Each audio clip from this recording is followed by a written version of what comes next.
अस्सलामुअलैकुम, this is Moid Pirzada, Washington, United states. यहाँ America के ईस्ट कोस्ट में अभी 22 जुलाई 2025 और मंगल के दिन की दोपहर है। बहुत खूबसूरत दोपहर है। लेकिन हिंदुस्तान पाकिस्तान बरसगीर में, मशरक़ वस्ता में, नॉर्थ अफ्रीका में अब आधी रात से खासे आगे का वक्त है।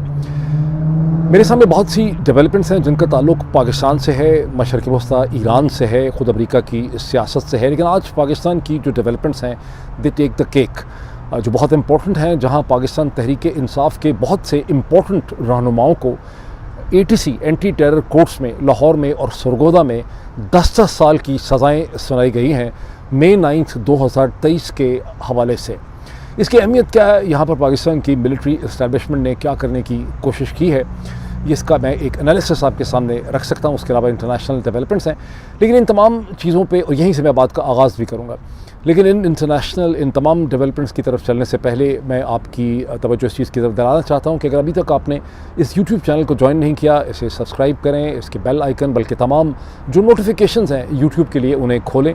और जो मैंने एक व्हाट्सएप चैनल कायम कर रखा है जिसका लिंक मैं गाहे बगाए आपसे शेयर करता हूँ, अभी भी शेयर कर दूँगा मैं आपसे इसकी डिस्क्रिप्शन के अंदर और इसके पिन ट्वीट में, इसके पिन कमेंट्स में, उससे ज्वाइन करें। उससे आपसे रब्ता रखने में बहुत हद तक मदद मिलती है। अब चलते हैं, सबसे पहले हम चलें लाहौर की तरफ, एंटी टेरर कोर्ट की तरफ, पाकिस्तान तहरीक इंसाफ की तरफ। लाहौर की एक एंटी टेरर इंसदाद दहशतगर्दी की अदालत को पाकिस्तान की मिलिट्री इस्टेब्लिशमेंट ने एक बार फिर इस्तेमाल किया और पाकिस्तान तहरीक इंसाफ के बहुत मशहूर रहनुमा जो हैं, जो बहुत अरसे से कैदोबंद की सोबतें गुजार रहे हैं, गुज़श्ता 2 बरस 2 महीने से, उन्हें सज़ाएँ सुना दी गई हैं। ये कौन कौन लीडर हैं, जिसमें डॉक्टर यास्मीन राशिद हैं जो पाकिस्तान की हेल्थ मिनिस्टर रह चुकी हैं पंजाब की, मियाँ महमूदुर रहमान हैं पाकिस्तान तहरीक इंसाफ के बहुत अहम रहनुमा, इसमें एजाज़ चौधरी साहब हैं, सेनेटर एजाज़ चौधरी, इसमें उमर सरफराज चीमा है, the former governor of Punjab, उनको 10-10 साल की सज़ाएँ जो हैं वो सुनाई दी गई। ये एक ऐसा अमल है, ये एक ऐसा बहीमाना अमल है जिसे वेलकम किया है हुक्मरान जमात ने, बैरिस्टर अकील मलिक साहब ने, PMLN के बहुत से और लीडरों ने। By and large Pakistan Peoples Party के लीडर जो हैं इस पर खामोश रहे और इसको बहुत कंडेम किया है पाकिस्तान तहरीक इंसाफ की लीडरशिप ने। पाकिस्तान तहरीक इंसाफ की जितनी भी प्रोविंशियल स्टेट के लेवल की लीडरशिप है, उसने अपने सेपरेट इसके ऊपर कंडेमनेशन की है। और सलमान अकरम साहब ने इसकी लीगल डायसेक्शन भी की है कि पाकिस्तान की जमहूरियत के लिए, इंसानियत के लिए और पाकिस्तान के मुस्तकबिल के लिए ये कितनी ख़तरनाक किस्म की एक डेवलपमेंट है।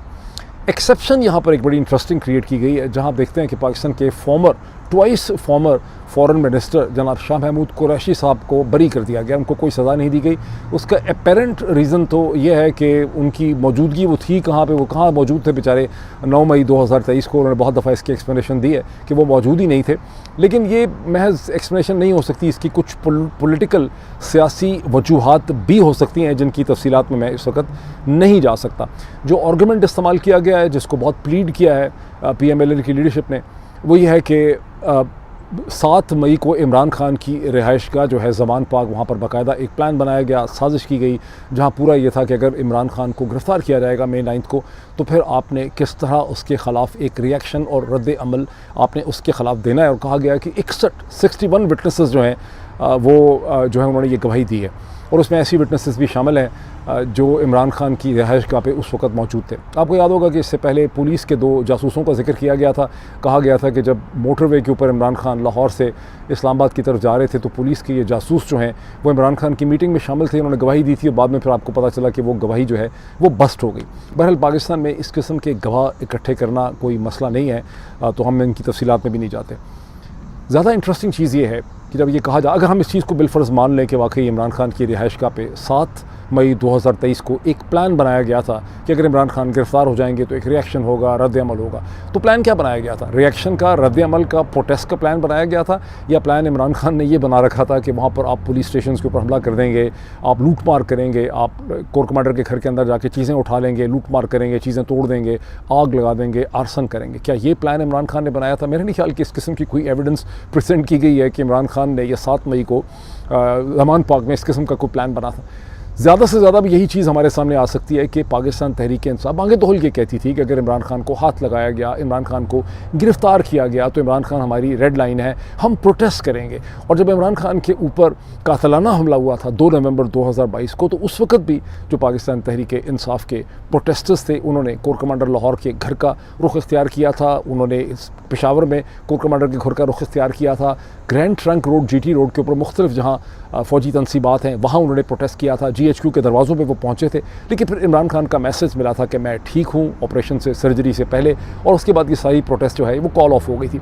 उसके बाद से पाकिस्तान तहरीक इंसाफ ने दर्जनों दफ़ा ये कहा कि अगर इमरान खान हमारी रेड, ख़ास करके जब मार्च अप्रैल 2023 के अंदर इमरान खान की रिहाइशगाह के बाहर एक घमसान की जंग होती रही जिसमें मुराद सईद एक डिफेंडर के तौर पे, कमांडो लीडर के तौर पे उभरे, वहाँ पर भी उसके बाद से पाकिस्तान तहरीक इंसाफ का हमेशा कहना था कि अगर इमरान खान को गुज़न पहुँचाई गई, अरेस्ट किया गया, हमारी वो रेड लाइन है, तो हम उस पर रिएक्ट करेंगे। तो अगर कोई प्लान की यहाँ पर कोई सीक्रेट प्लान की तो यहाँ गुंजाइश ही नहीं है। अगर एक सियासी जमात और उसके सेकेंडरी लीडर्स, उसके एक्टिविस्ट जो हैं, उसके वॉलंटियर्स खुल्लम खुला ये कह रहे हैं कि हम प्रोटेस्ट करेंगे, तो सारी दुनिया को पता था कि उन्होंने प्रोटेस्ट करना है। तो ये सारी की सारी, बहरहाल मैं इस पर मज़ीद, मेरा ख्याल आप में से इस जो है ना यूट्यूब चैनल को सुनने वाले लोगों का एक लेवल ऑफ एनालिसिस जो है वो डॉट के नेटिंग का बहुत से और लोगों से बहुत ज़्यादा बेहतर है, तो आप अंडरस्टैंड कर सकते हैं कि ये सारा का सारा जो है ये एक खराफात और बकवास है। क्यों, मैं अब आगे एक्सप्लेन करूँ। कन्विक्शन किस चीज़ पे की गई है? कन्विक्शन तो इस चीज़ पे की गई है कि लोगों ने पुलिस स्टेशन के ऊपर हमला किया, उन्होंने आर्सन की, उन्होंने आग लगाई, उन्होंने तोड़फोड़ की, उन्होंने सियासी सरकारी जो अमलाक हैं या जो पाकिस्तान की रियासत के अमलाक हैं उनको नुकसान पहुँचाया। क्या एविडेंस ये प्रेजेंट की गई है कि ज़बान पार्क के ऊपर इस किस्म का कोई प्लान बनाया गया था कि आपने रियासती चीज़ जो अमलाक हैं, जो तनसीबात हैं, उनको आपने आग लगानी है, लूट करना है, आर्सन करना है, या महज एक प्रोटेस्ट का प्लान बनाया गया था? अच्छा, लाहौर की ATC ने तो जो फ़ैसला किया वो फ़ैसला किया यास्मीन राशिद के हवाले से, एजाज़ चौधरी साहब के हवाले से, मियाँ महमूद रशीद साहब के हवाले से और उमर सरफराज चीमा साहब के हवाले से। लेकिन सरगोदा में एक एंटी टेरर कोर्ट जो है उसने पंजाब असम्बली के जो इस वक्त के अपोजिशन के लीडर हैं जनाब मलिक अहमद बचर जो हैं उनको भी 10 साल की सज़ा सुना दी। कमाल नहीं कर दिया। और सरगोदा में, और इसको भी वेलकम किया है। मज़े की बात यह है कि इसको भी जो वफाकी हुकूमत के तर्जुमान हैं उनकी तरफ से इसको भी वेलकम कर दिया गया। और सरगोदा में एक तमाशा ये भी हुआ है, अकॉर्डिंग टू बहुत से जो मुबसर है उनका कहना यह है कि बिलाल एजाज़ और अहमद चट्ठा को जो 10-10 साल की सज़ा सुनाई गई है उनके खिलाफ कोई विटनेस या कोई एविडेंस सिरे से प्रेजेंट ही नहीं की गई थी। और जज साहब को ये कहते हुए सुना गया था कि ये तो बिल्कुल बरी हो जाएंगे, ये उन्होंने किसी को ये कहा था।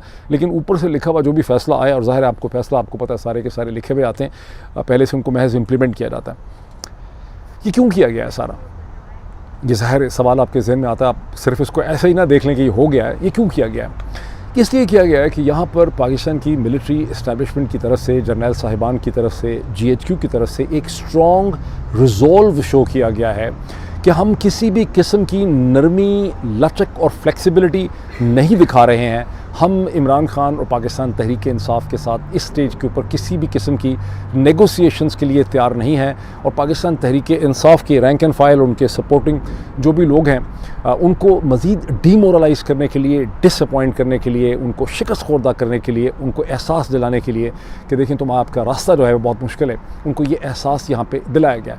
अब जो PMLN से और हुक्मरान जमात और जो रजीम है उसको सपोर्ट करने वाले जो पॉडकास्टर्स हैं पाकिस्तान में, उन्होंने फिर इसके ऊपर जो सुर्खियाँ लगाई हैं। फर्स्ट एक PMLN से रिलेटेड एक साहब हैं जिनको बहुत ज़्यादा सपोर्ट भी किया जाता है, जिनके जो वीलॉग्स हैं उनके पॉडकास्ट होते हैं, उनको फैलाने के लिए बहुत ज़्यादा सरकार की तरफ से ख़र्चा भी किया गया है। उन्होंने इसकी सुर्खी लगाई, और हमेशा इस किस्म की सुर्खी लगाते हैं कि पाकिस्तान तहरीक इंसाफ के लिए मज़ीद बुरी ख़बरें। ये बेसिकली जिस्ट है, सब्सटेंस है उस तमाम चीज़ का जो यहाँ पर की गई है। और इसका एक मकसद ये भी है कि आप तहरीक इंसाफ को इतना डीमोरलाइज़ कर दें कि उनसे आप कल कला को आगे चल के आपने एक बेहतर डील हासिल करनी है। जो प्रेजेंट रजीम है, ये जो कुछ भी किया गया है मई 9, 2023 के बाद, उसकी आपने एक एक्सेप्टेबिलिटी, उसकी एक कबूलियत, उसकी एक एक्सेप्टेबिलिटी जो है वो आपने डेवलप करनी है। ये चीज़ यहाँ पर करने की कोशिश की गई है।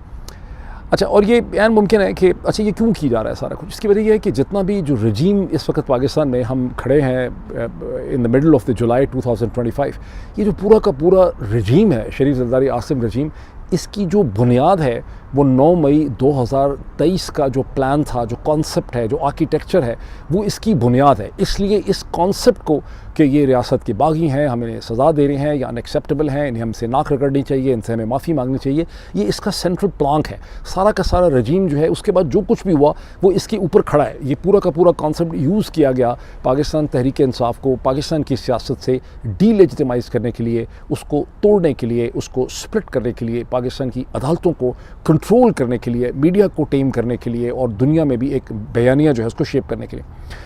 आगे चल के क्या करेंगे? ये आगे चल के हाई कोर्ट्स में से in all probability as per my analysis high courts में से इन सज़ाओं को कम करवा देंगे या इनको ख़त्म करवा देंगे। जिस तरह से आपने जुलाई के पहले हफ्ते में, इसी महीने में आपने देखा 3 जुलाई को मियाँ लतीफ़ जो हैं, जिनको पहले ATC से 10-10 साल की सज़ा और 11 और लोग थे, उनको सज़ा सुनाई गई। जब वो लाहौर हाई कोर्ट, वो इस्लामाबाद हाई कोर्ट में पहुँचे, उन्होंने वहाँ एविडेंस प्रेजेंट की कि भाई ये सारी की सारी एविडेंस हमारे खिलाफ नहीं है, ये गलत है, ये झूठी है, तो वहाँ से वो बरी हो गए और उनकी सज़ाएँ जो हैं वो ख़त्म हो गई। इसी किस्म का इन ऑल प्रोबेबिलिटी कुछ अरसे के बाद, डिपेंडिंग अपॉन कि पाकिस्तान तहरीक इंसाफ के साथ कोई बातचीत होती है या उनको जब आपने रिलीफ देनी है तो आप उनको इस तरह से एक रिलीफ भी दे सकते हैं। बिकॉज ATC हो या हाई कोर्ट हो या सुप्रीम कोर्ट हो, तमाम की तमाम पाकिस्तान की फ़ौजी एज़ पर माई एनालिसिस पाकिस्तान की फ़ौजी इस्टेब्लिशमेंट के कंट्रोल में है और उन्हीं के इशारों पे जो भी कहा जाएगा वो किया जाएगा।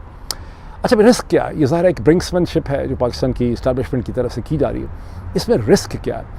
इसमें रिस्क ये है कि आपने सारा का सारा जो स्टेट का, रियासत का ढांचा और स्ट्रक्चर है, जिसमें जुडिशरी बहुत इंपॉर्टेंट है, उसमें वैसे और भी प्लेयर्स हैं, पाकिस्तान का मीडिया, पाकिस्तान के अखबारात, पाकिस्तान के टेलीविज़न चैनल, ज़राए इब्लाग, सोशल मीडिया, वो सब का सब जो है वो कोलैप्स हो गया है पाकिस्तान के अंदर। और ये इस सारी की सारी ब्रिंक्समैनशिप में, जिसमें ये मसलसल अपने वक्ती फ़ायदे उठाने के लिए जो निज़ाम खड़ा किया है, उसको सस्टेन करने के लिए कि इसको 3 महीने और चलाना है, इसको 6 महीने और चलाना है, उसमें ये सारा का सारा ढांचा जो है उसको इन्होंने तोड़ फोड़ के रख दिया है।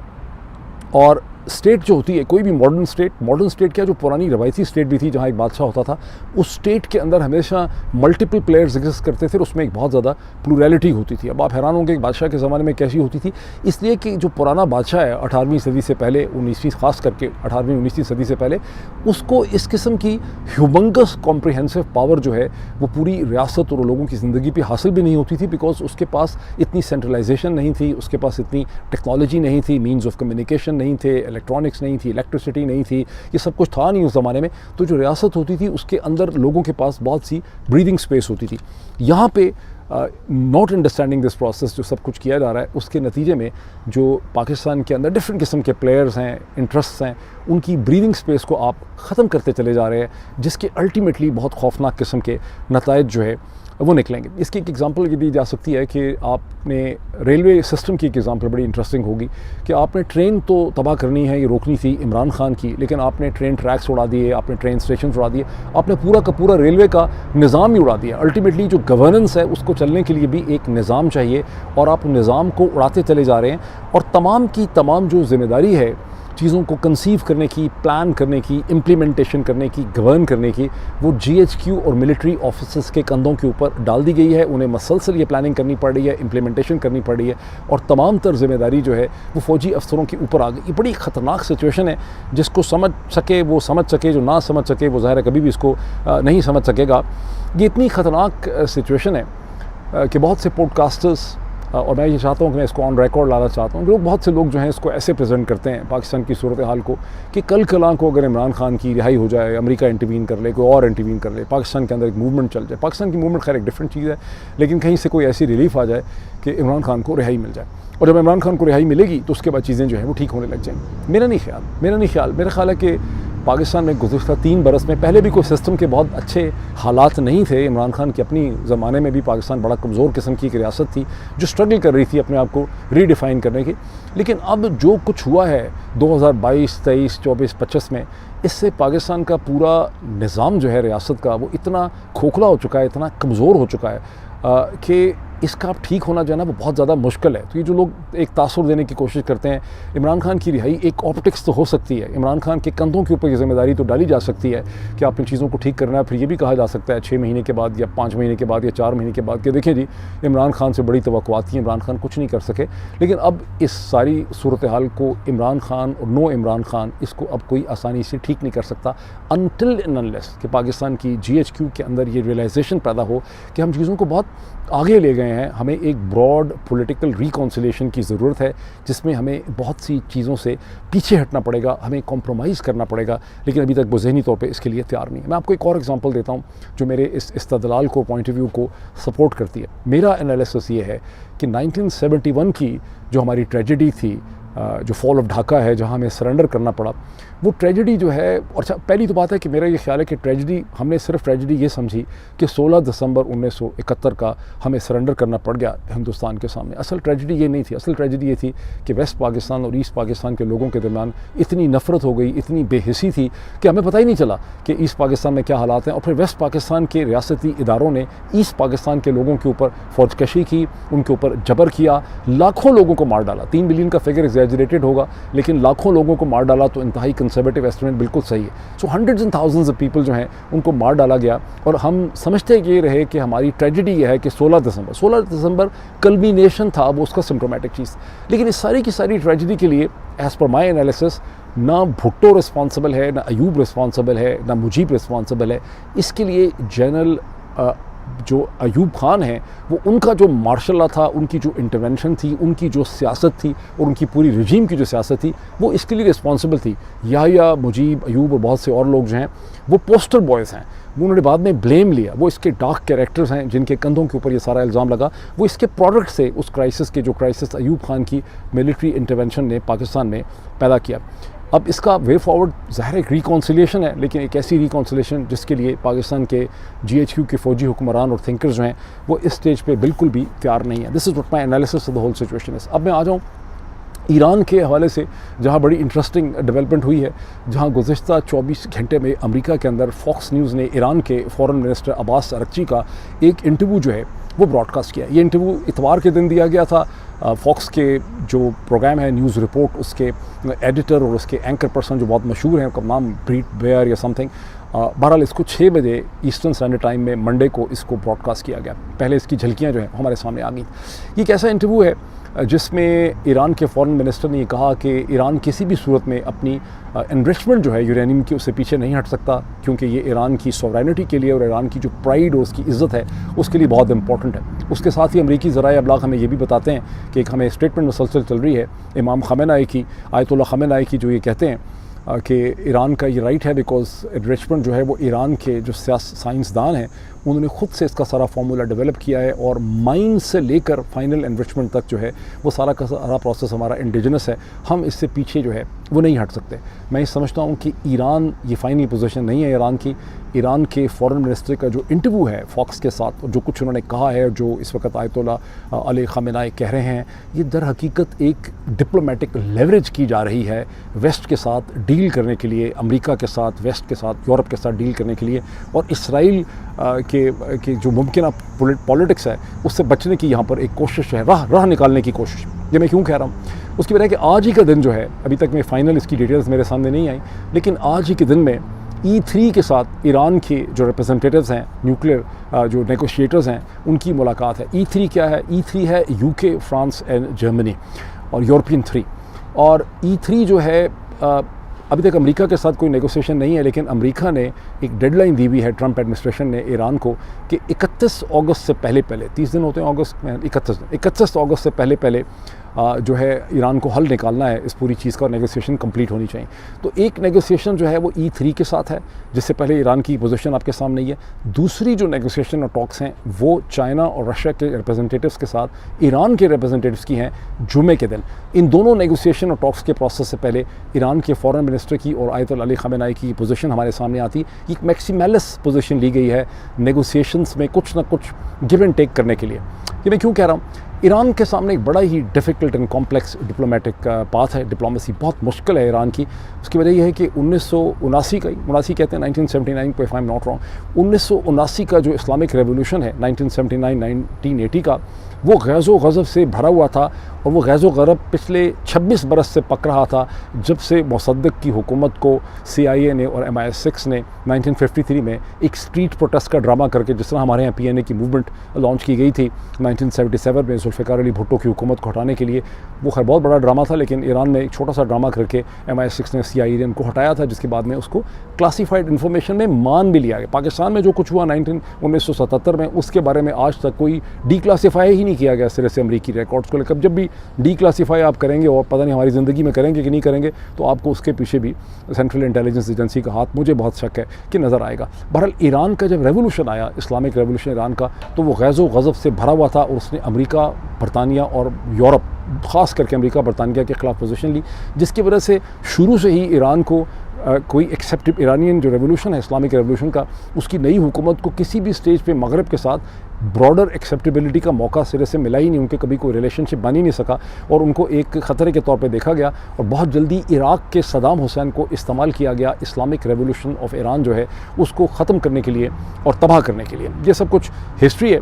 लेकिन इस सारे टाइम पीरियड में जो 45 बरस गुजरे हैं, इस टाइम पीरियड में इस्लामिक रेवोल्यूशन ईरान और अमेरिका के दरमियान में और इसराइल के दरमियान में बहुत सी दरमियान में ऐसे पीरियड्स भी आए हैं जो बड़ी कोऑपरेशन रही है। फॉर इंस्टेंस इसी जो 8-9 बरस की जंग है इराक़ के साथ, इसी टाइम पीरियड में ईरान कॉन्ट्रा अफेयर भी आपके सामने आता है, जब ईरान को अमरीकी असला, इसराइली असला या अमरीकी असला जो है ईरान को बेचा गया इराक़ के ख़िलाफ़। यानी एक तरफ से इराक़ को पीठ ठोंकी गई, ईरान को फाइनेंशियल मदद दी गई, इराक़ को और इराक़ को चढ़ाया गया ईरान के ऊपर, उसको हर तरह से मदद दी, उसको यूरोप से मदद दी, फ्रांस ने मदद दी, बरतानिया ने, अमेरिका ने, सब ने मदद दी, अरबों ने पैसे दिए, कुवैत ने पैसे दिए, सऊदी अरब ने पैसे दिए। दूसरी तरफ से ईरान को भी असला जो है वो दिया गया। That's all history.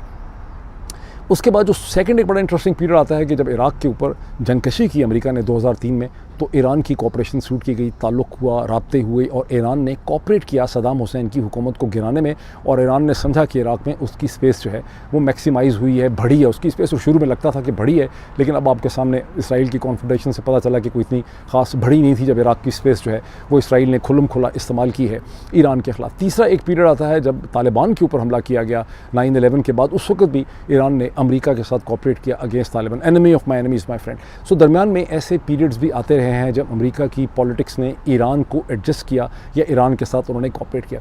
इस वक्त ईरान को ये क्लियरली नज़र आता है कि अमेरिका के अंदर भी कोई पॉलिटिकल यूनिटी नहीं है कि ईरान के साथ कैसे डील करना है। अमेरिका में बहुत ऐसी स्ट्रॉन्ग वॉइसेस हैं जो समझती हैं कि इसराइल का रास्ता रोका जाए, इसराइल को मज़ीद स्पेस न दी जाए, और अमेरिका की सियासत से कहीं ज़्यादा बढ़ के यूरोप में ये जो E3 हैं ये चाहते हैं कि इसराइल और ईरान के दरमियान मज़ीद कॉन्फ्रंटेशन ना हो, और ईरान को निकाला जाए, और ईरान को एक ग्लोबल ऑर्डर का हिस्सा जो है वो बनाया जाए, और वो ग्लोबल ऑर्डर का हिस्सा बनेगा तो चीन और रूस का रास्ता जो है वहाँ पर रुक सकेगा। तो ईरान की डिप्लोमेसी जो है वो इसके दरमियान अपनी एक स्पेस ढूंढ रही है, और अब्बास अरगची की और आयतुल्लाह अली ख़ामेनी की जो पोजीशंस हैं वो इसी के दरमियान में आप उसको बेहतर समझ सकते हैं, बिकॉज़ ईरान को पता है कि मगरब जो है वो यूनाइटेड नहीं है, और ईरान का असल मसला ये है कि वो चाहते हैं कि इसराइल की जो रीजनल डोमिनेशन है, जिसके रास्ते में इस्लामिक रिपब्लिक ऑफ ईरान एक रुकावट है, उसका वो मुकाबला बुनियादी तौर पर यहाँ पर करना चाहते हैं।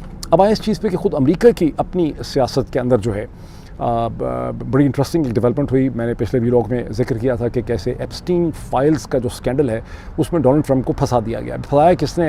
डोनाल्ड ट्रंप के दुश्मनों ने फंसाया, मीडिया ने फंसाया, इलॉन मस्क ने पीछे से तारें खींची हैं, लेकिन इलॉन मस्क ने इसकी धमकी दी थी। इस वक्त पिछले कई दिनों से डोनाल्ड ट्रंप की सिटी गुम है, और वो मसलसल एप्स्टीन फाइल स्कैंडल से अपने आप को निकालने की कोशिश कर रहे हैं। अब पिछले 24 घंटे में 2 रिपब्लिकन लॉ मेकर्स जो हैं, जो कांग्रेसमैन हैं, जो हाउस के रिप्रेजेंटेटिव हैं, एक उसमें टिम बर्चट हैं, बहुत पॉपुलर, पाकिस्तान के हवाले से बड़ी पोजीशन ली, दूसरे रिलेटिवली अननोन है हमारे लिए, जेम्स क्लोवर। उन दोनों ने ये आइडिया पेश किया है कि ये कह दिया उन्होंने कि गिस्लेन मैक्सवेल जो हैं, जो इस वक्त एक फेडरल प्रिजन में है, 20 साल की उनको सज़ा हुई है, जो जेफरी एप्स्टीन की एसोसिएट थी, उनकी वो टेस्टिमनी लेना चाहते हैं इस पूरे के पूरे स्कैंडल के ऊपर। ये बड़ा इंटरेस्टिंग केस है। उनकी कैसे होगी टेस्टिमनी? क्या उनको बुलाया जाएगा कांग्रेस के सामने, या जेल में उनकी टेस्टिमनी रिकॉर्ड की जाएगी कांग्रेस के लिए? लेकिन आम इसके अभी इसकी क्लैरिटी नहीं है कि ये क्यों किया जा रहा है। गिस्लेन मैक्सवेल ये कहती हैं कि उनको जो 20 साल की सज़ा ठोकी गई थी, ये बेसिकली जेफरी एप्स्टीन की ने जो खुदकुशी कर ली, तो गुस्सा सारा प्रोसिक्यूशन का उनके ऊपर निकला। हालांकि उनसे पहले ये अंडरस्टैंडिंग और डील थी कि उनको सज़ा जो है वो नहीं दी जाएगी, और उन्होंने सुप्रीम कोर्ट में अपनी एक पिटिशन या एक रिक्वेस्ट या एप्लीकेशन फॉर रिव्यू जो है वो डाली हुई है, जिसका अभी फैसला होना है। अब एक आम कयास ये है, सिचुएशन बिल्कुल क्लियर नहीं है, लेकिन एनालिटिकली स्पीकिंग आम कयास ये है कि गिस्लेन मैक्सवेल जो हैं, उनकी टेस्टिमनी से डोनाल्ड ट्रंप को इस पूरी क्राइसिस से निकालने की ये रिपब्लिकन कोशिश है, और उसके इन ल्यू ऑफ दैट, उसके सिले में गिस्लेन मैक्सवेल उसके ऊपर कोई फ्लेक्सिबिलिटी जो है वो दिखाई जा सकती है कि नहीं, उसका जब केस सुप्रीम कोर्ट के सामने जाएगा तो जिस तरह से होता है दुनिया में, कहीं प्रोसिक्यूशन उसको बहुत सख्ती से आर्ग्यू नहीं करेगी, उनके लिए कोई स्पेस निकाली जाएगी। यहाँ भी इस किस्म की ड्रामेबाजी बहुत सी होती। So keep watching this. ये बड़ा इंपॉर्टेंट मोमेंट है अमेरिकन पॉलिटिक्स का।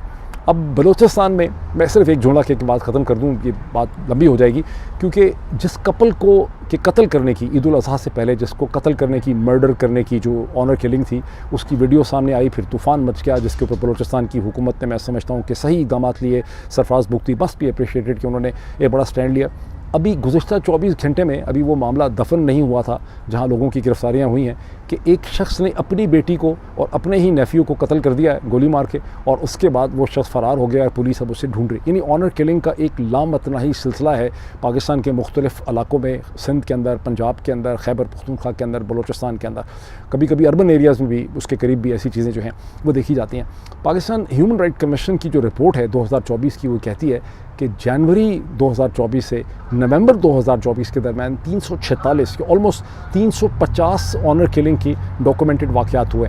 अगर आप पाकिस्तान के साथ ईरान और कुछ कुर्दिश और तर्किश एरियाज़ को भी डाल दें तो बाकी सारी दुनिया में, क्योंकि हिंदुस्तान में भी ऑनर किलिंग्स हो जाती है बहुत कम, और भी जगहों पे हो जाती है, लेकिन ये जो 3-4 एरियाज़ का मैंने मुस्लिम ट्राइबल एरियाज़ का जिक्र किया है, ये बाकी सारी दुनिया से कई गुना ज़्यादा ऑनर किलिंग्स, यानी शायद दर्जनों दफ़ा ज़्यादा किलिंग जो है वो असर हाज़िर में इन इलाकों के अंदर हो रही है। ये एक ऐसा क्राइसिस है जिसका हल निकालना मुस्लिम इंटेलिजेंसिया का, हमारी सबकी ये ज़िम्मेदारी है कि हम इसके ऊपर सोचें और इसका हल निकालें।